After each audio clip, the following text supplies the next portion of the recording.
जय हिंद दोस्तों, आप लोगों का एक बार फिर से मिशन लुसेंट टेलीग्राम के यूट्यूब चैनल में स्वागत है।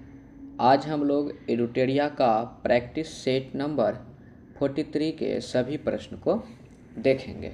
तो चलिए समय को बिना बर्बाद किए आज के पहले प्रश्न पे हम लोग आते हैं। आज का पहला प्रश्न है, प्रभावती गुप्त शासिका थी। तो प्रभावती गुप्त जो है ये वकाटक वंश की शासिका थी। इसका आंसर हो जाएगा ऑप्शन नंबर सी, वकाटक वंश। आगे है, संगम ग्रंथ तोल्काप्पियम का साहित्यिक कार्य आधारित है। तो देखिए मोस्ट इम्पॉर्टेंट प्रश्न है ये। संगम ग्रंथ तोल्काप्पियम जो है ये व्याकरण पर आधारित है। इसे ही तमिल का व्याकरण भी कहते हैं या तमिल व्याकरण के नाम से जाने जाते हैं।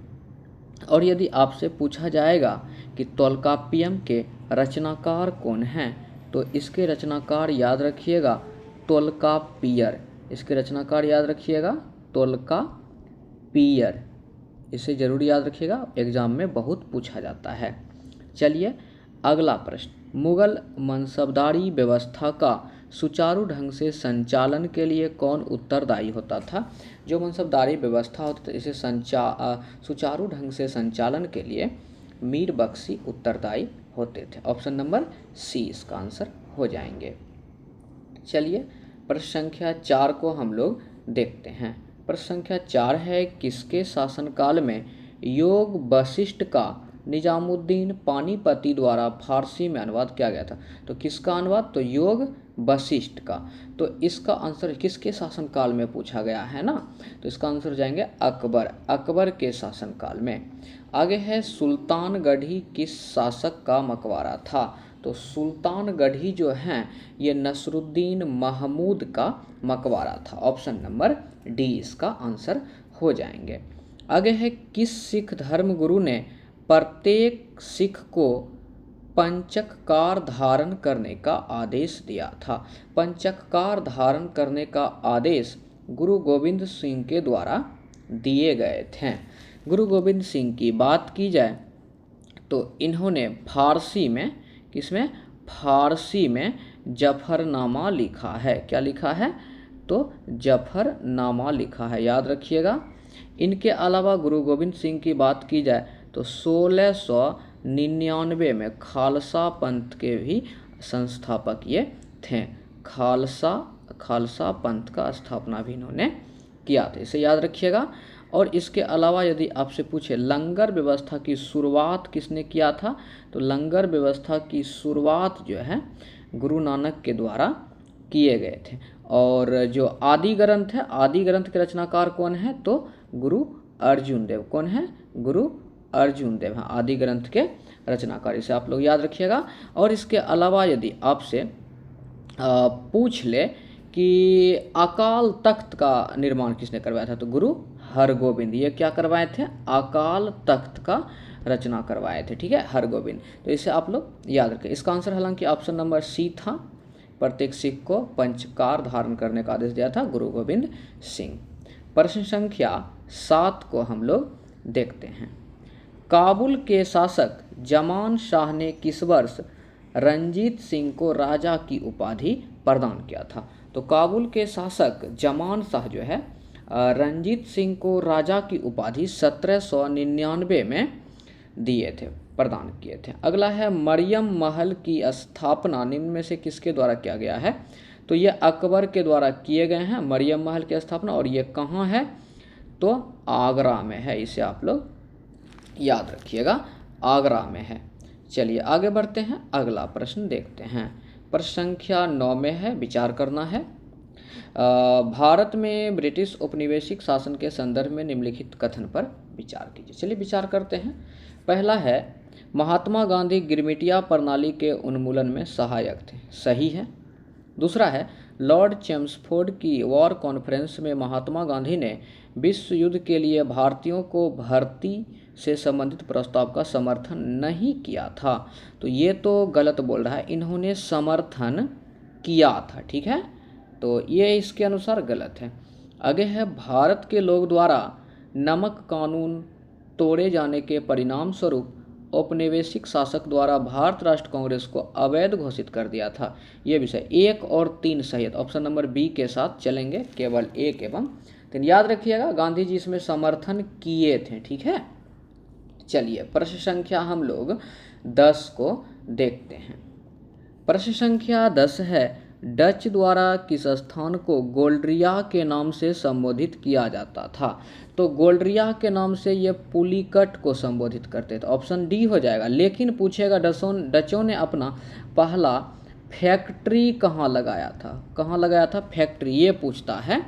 तो इसका आंसर आप याद रखिएगा मुसल्लीपट्टनम में। कब? तो 1605 में, 1605 में ये पहला फैक्ट्री यहाँ पे लगाए थे डच।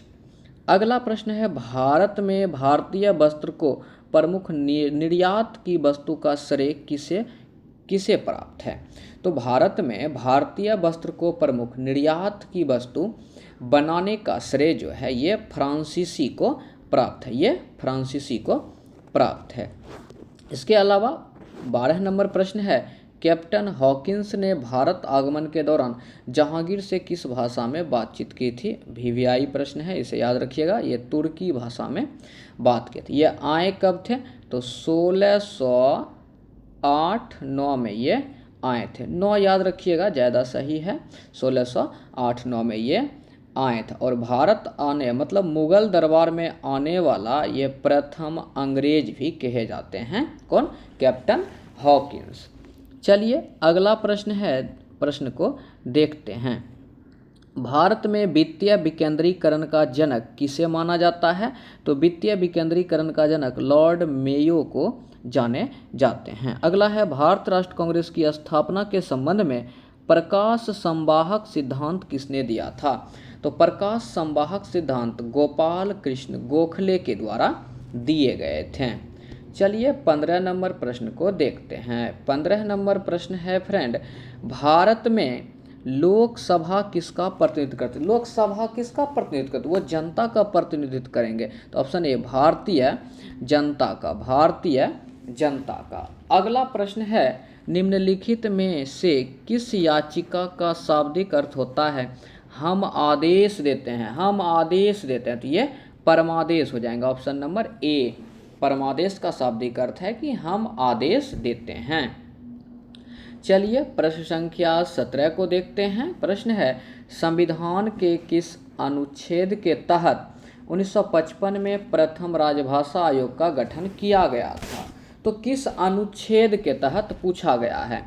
तो अनुच्छेद 344 के तहत इसकी स्थापना की गई थी प्रथम राजभाषा आयोग। और इसके अध्यक्ष कौन थे?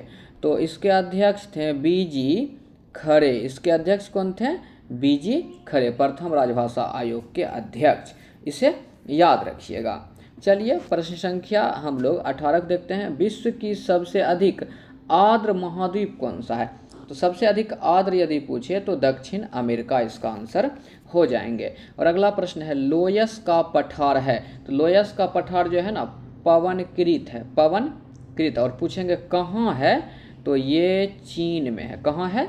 चीन में है। चलिए अब हम लोग प्रश्न संख्या 20 को देखते हैं। प्रश्न संख्या 20 को देखते हैं। प्रश्न है, भारत की मिट्टी में आम तौर पर किसकी कमी पाई जाती है? तो भारत की मिट्टी में आम तौर पर जैव पदार्थ की कमी पाई जाती है, ऑप्शन नंबर बी। और वहीं पूछे यदि ICAR भारतीय मिट्टी को कितने समूह में बांटा है? तो 8 समूह में बांटा है। बहुत पूछा जाता है, इसे आप लोग याद रखिएगा। आगे है, कर्नाटक में कहवा की खेती के उपयोगी मानसून से पहले की बौछार को क्या कहा जाता है?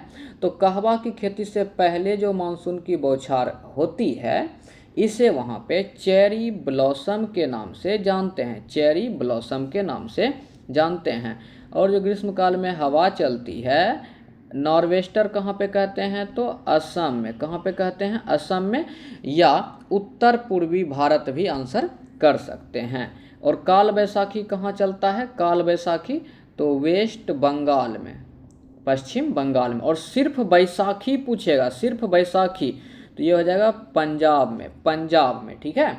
इसे याद रखिएगा। अगला प्रश्न है, मृदा की लवणता मापी जाती है।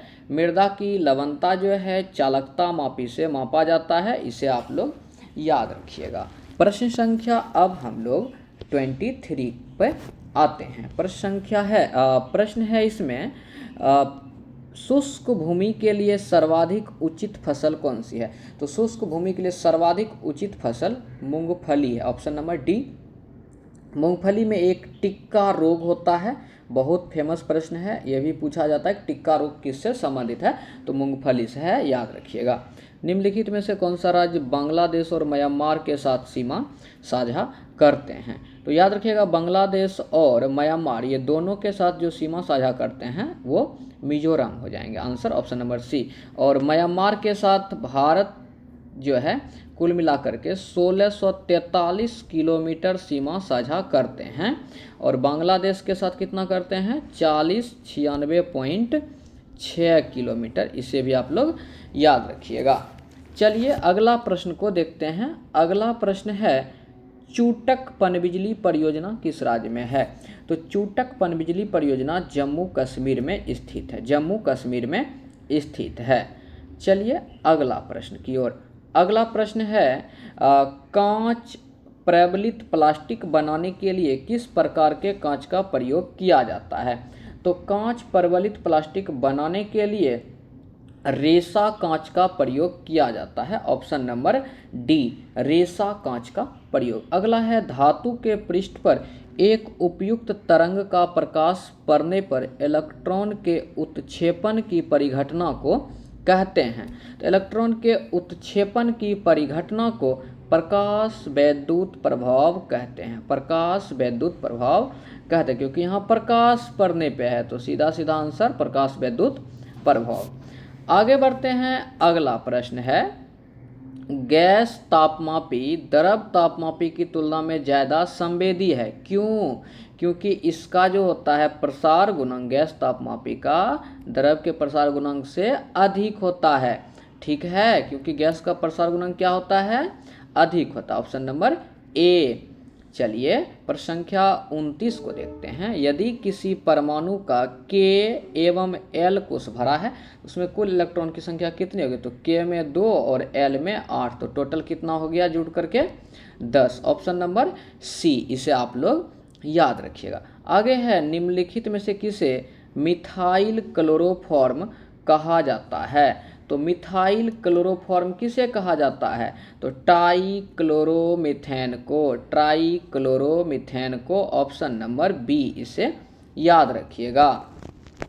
प्रश्न संख्या 31 को अब हम लोग देखते हैं। प्रश्न है, शैवाल और कवक के मिलने से लाइकेन बनता है, जिसे क्या कहते हैं। तो इसे सहजीविता कहते हैं, इसे सहजीविता कहते हैं, और शैवाल और कवक के बीच सहजीवी संबंध को भी दिखाते हैं लाइकेन ही। शैवाल का अध्ययन क्या कहलाता है, तो फाइकोलॉजी, और कवक का अध्ययन क्या कहलाता है, तो माइकोलॉजी, और लाइकेन का अध्ययन क्या कहलाता है, लाइकेनोलॉजी, लाइकेनोलॉजी कहलाता है, इसे आप लोग याद रखिएगा। चलिए अगला प्रश्न, और एक प्रश्न यहाँ से पूछा जाता है, कवक की कोशिका भित्ति किसकी बनी होती है। तो काइटिन की बनी होती है, इसे भी आप लोग याद रखिएगा, काइटिन की बनी होती है। चलिए प्रश्न संख्या अब हम लोग 32 को देखते हैं। निम्नलिखित में से कौन एक वैक्सीन नहीं है। तो देखिए BCG वैक्सीन है, ये किसके लिए लगाए जाते हैं, टीबी के लिए। DPT किसके लिए लगाए जाते हैं, diphtheria, P4 pertussis, T4 tetanus, इसके लिए लगाए जाते हैं, ये भी वैक्सीन है। एलिसा ये वैक्सीन नहीं है, एलिसा जो है ना एक टेस्ट है, ये एड्स के लिए टेस्ट किए जाते हैं, ठीक है, ये एड्स के लिए टेस्ट किया जाता है। और OPV ये एक वैक्सीन है, OPV याद रखिएगा आप लोग, OPV का फुल फॉर्म होता है oral polio vaccine, oral P से पोलियो, अभी से वैक्सीन, याद रखिएगा। और ये जो है पोलियो के लिए ही ये वैक्सीन लगाए जाते हैं। तो ऑप्शन सी इसका आंसर हो जाएगा कि ये वैक्सीन नहीं है एलिसा। चलिए प्रश्न संख्या 33 को देखते हैं। इनमें से किसने 1982 में भारत के प्रथम अंटार्कटिका अभियान का नेतृत्व किया था। तो option A doctor SZ Qasim, doctor SZ Qasim इसका आंसर हो जाएंगे। चलिए प्रश्न संख्या 34 को देखते हैं। दुमहल नृत्य शैली किस भारतीय राज्य के अनुशासित प्रदेश से संबंधित है? तो दुमहल जम्मू और कश्मीर से इसका आंसर हो जाएंगे। आगे है, इनमें से कौन सा विश्व व्यापार संगठन का पूर्ववर्ती था? तो पूर्ववर्ती था, तो इसको आप लोग याद रखिएगा, व्यापार एवं शुल्क पर सामान्य करार, ये जो है विश्व व्यापार संगठन का पूर्ववर्ती था, व्यापार एवं शुल्क पर सामान्य करार। आगे है, सूची 1 और सूची 2 को मिलाना है, कुछ देश और उसकी राजभाषा दिए हुए हैं, चलिए मिलाते हैं। लेक्जेमबर्ग का राजभाषा फ्रेंच है, तो 1 का 3 हो जाएगा, हालांकि ऑप्शन सी में दिख रहा है लेकिन हम लोग पूरा देख लेते हैं। अल्जीरिया का अरबी है। इसके अलावा चिली का हो जाएगा स्पेनिश, और कजाकिस्तान का रूसी। तो ऑप्शन नंबर सी के साथ हम लोग चलेंगे। आगे है, तंजावुर में प्रथम डेनिश व्यापार समझौता कब कायम हुआ था? कहाँ पे? तो तंजावुर में, तो 1620 इसका आंसर याद रखिएगा। तंजावुर में प्रथम डेनिश व्यापार समझौता कब कायम हुआ था? तो 1620 में, ऑप्शन नंबर ए। आगे है, संयुक्त राष्ट्र महासभा द्वारा अपनाई गई मानव अधिकार की सार्वभौमिक घोषणा में निम्नलिखित में से कौन सा शामिल नहीं है? तो क्या क्या शामिल है पहले ये देख लेते हैं। इसमें सम्मान, स्वतंत्रता एवं समानता शामिल है, जीवन का अधिकार शामिल है, उपयुक्त जीवन यापन स्तर की स्वतंत्रता ये भी शामिल है, लेकिन ऑप्शन डी जो है शामिल नहीं है, सार्वभौमिक आधारभूत आय का अधिकार, ये शामिल इसमें नहीं है। बाद बाकी समानता, सम्मान, स्वतंत्रता था, जीवन का अधिकार था और जीवन यापन स्तर की स्वतंत्रता था, तो ऑप्शन डी इसमें शामिल नहीं था। आगे है, इंटरनेशनल रेड पांडा डे प्रतिवर्ष कब मनाया जाता है? तो सितंबर के तीसरे शनिवार को, सितंबर माह के तीसरे शनिवार को जो है इंटरनेशनल रेड पांडा डे मनाए जाते हैं। प्रश्न संख्या 40 को देखते हैं। प्रश्न संख्या 40 मोस्ट इम्पॉर्टेंट है, इसे याद रखिएगा। चंद्रयान 3 लैंडिंग स्थल को अंतर्राष्ट्रीय खगोलीय संघ द्वारा मान्यता दी गई, इसका नाम क्या रखा गया था? तो इसका नाम शिव शक्ति पॉइंट रखे गए थे। चंद्रयान 3 की लॉन्चिंग डेट की यदि बात करें तो ये 14 जुलाई को, ये 14 जुलाई 2023 को इसकी लॉन्चिंग की गई थी, याद रखिएगा। और किस रॉकेट से या प्रक्षेपण यान पूछे तो GSLV MK3 M1 से इसकी लॉन्चिंग हुई थी, और इस समय इसके अध्यक्ष कौन थे? तो S सोमनाथ इसके अध्यक्ष थे। ये इतना आपको याद रखना है, ठीक है। और थीम यदि पूछे तो इसका थीम क्या था? तो इसका थीम जो है आप याद रखिएगा, science on the moon, science on the moon इसका थीम थे, इसे याद रखिएगा। चलिए प्रश्न संख्या 41 को हम लोग देखते हैं। प्रतिजैविक एंटीबायोटिक होता है, प्रतिजैविक एंटीबायोटिक होता है। तो प्रतिजैविक एंटीबायोटिक जो होता है फ्रेंड, इसमें जो जीव होते हैं संश्लेषित यौगिक को जीवों की वृद्धि का संदमन करता है, मतलब ऑप्शन बी में है, जीव द्वारा संश्लेषित यौगिक जो सूक्ष्म जीवों की वृद्धि का संदमन करता है, तो आपका आंसर ये हो जाएंगे, ठीक है। और चलिए, और इसमें जो साइंस ऑन द मून हम लिखे थे उसको साइंस ऑफ द मून कर लीजिएगा, साइंस ऑफ द मून कर लीजिएगा, ठीक है फ्रेंड। चलिए आगे बढ़ते हैं, प्रश्न संख्या 42 को देखते हैं। प्रश्न संख्या 42 है, निम्नलिखित में से कौन द्वितीयक क्षेत्र के अंतर्गत आते हैं? तो द्वितीयक क्षेत्र के अंतर्गत कौन आते हैं देखते हैं। चलिए पहला है पशुपालन, ये नहीं आते हैं, सूचना प्रौद्योगिकी ये भी नहीं आते हैं, संचार ये भी नहीं आते, लेकिन आते कौन है? जल पूर्ति संबंधित कार्य द्वितीयक क्षेत्र के अंतर्गत ये आते हैं। आगे है, नगदी फसल का उदाहरण नहीं है, तो नहीं है ज्वार, नगदी फसल का उदाहरण कौन नहीं है? ज्वार। बाद बाकी गन्ना, मूंगफली और जूट है। चलिए आगे बढ़ते हैं, प्रश्न संख्या 44 को देखते हैं। किसान क्रेडिट कार्ड योजना का संबंध मतलब इस ये दिया हुआ है, करा निम्नलिखित कथन पर विचार करें किसान क्रेडिट कार्ड के संबंध में। पहला ही लिखा हुआ है किसान क्रेडिट कार्ड योजना की शुरुआत 2001 में हुई थी, तो गलत बोल रहा है ना। इसकी शुरुआत कब हुई थी? 1998 में। कब हुई थी? 1998 में। आगे है, यह योजना किसानों को उनकी खेती की आवश्यकताओं के लिए पर्याप्त और समयानुकूल साख प्रदान करती है। बिल्कुल सही है, तो केवल 2 सही हो जाएंगे। याद रखिएगा किसान क्रेडिट कार्ड योजना की शुरुआत कब की गई थी? तो 1998 में। और पूछता है इस समय जो है तत्कालीन वित्त मंत्री कौन थे? वित्त मंत्री थे यशवंत सिंह। कौन थे? यशवंत सिंह। याद रखिएगा, ये बहुत बार पूछा जा चुका है एग्जाम में।